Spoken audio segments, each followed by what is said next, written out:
Well, sometimes you have to fight the good fight no matter what and do the right thing, right? And that was one of the other things I wanted to ask you about also is nonprofits. This is specifically about an incident recently that happened in Frederick community.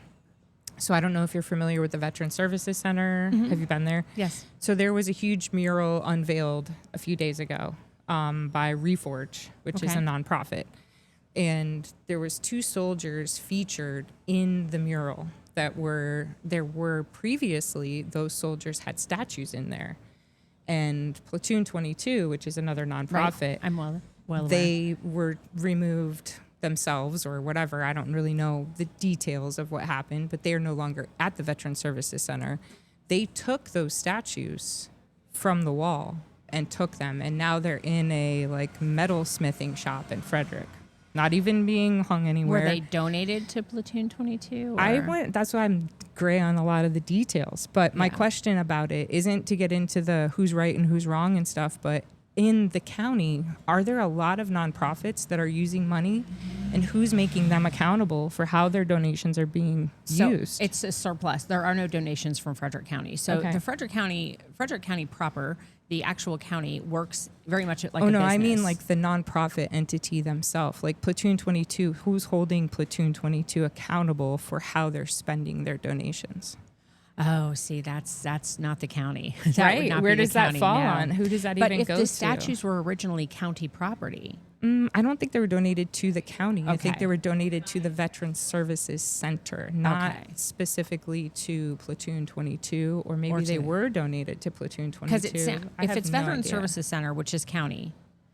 it's owned by the Goodwill Industry. Oh, okay. They're not a nonprofit. They're a nonprofit, but they're owned by Goodwill Industry. Right, so they're not county related. But that's why my question was about nonprofits, is because it seems like there's a lot of gray area, and nonprofits, people are popping up with nonprofits a lot in the area, and I feel there's a lot of shady stuff going on. You look at what happened in Minneapolis, you look at people that were getting donations from the county, money being divvied up for medical stuff, for things like this, for veteran programs. And where's that money really going? Are they really using that money to help people, and who makes them accountable for that? Whoever the grantor is. So procurement handles grants for the county. I mean, they have a peripheral coverage, I guess. But whoever is the grantor, the granting agency, so it could be state, could be federal, could be another nonprofit pass through.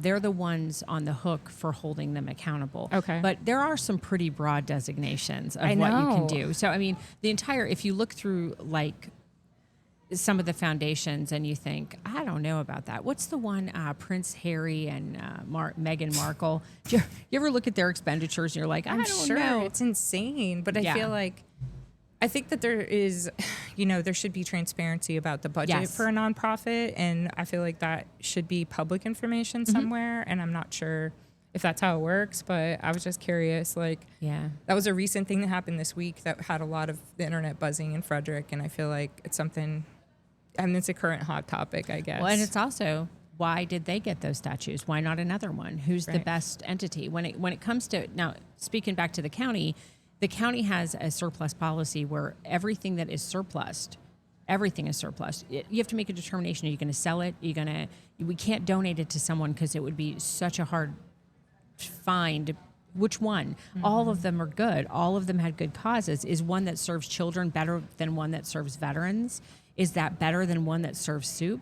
You have to make those determinations before you can, quote unquote, give anything away that's county property. Now, this is different. I don't know what Goodwill's. Yeah, I don't really know. I don't know what the actual stipulations were for the statues, like what they were supposed to be done, with them. I don't know if there was even a plan, but I just know that there's been a lot of people posting and talking about it on the internet, and I'm curious to know what you guys think. If you're paying attention to what's happening and I would love to hear your comments down below. Give us some feedback. I'd love to feel it out with you. And I like to hear what the people are thinking. What are the people out here thinking? What do you guys actually feel? What do you think is the right thing, based on your ignorant opinion, just like mine? Yeah, you really don't know. I don't know. I don't know the right thing. I know coming into it, I always thought, I even had Platoon was one of the people I raised money for with this same podcast. So I'm not against Platoon 22, so don't take this the wrong way. I'm just curious, seeing nonprofits popping up everywhere. Yeah. Where's the visibility and the transparency and the accountability? Like, who's making them accountable for what they're doing with the money that's being donated to them? Well, let me tell you,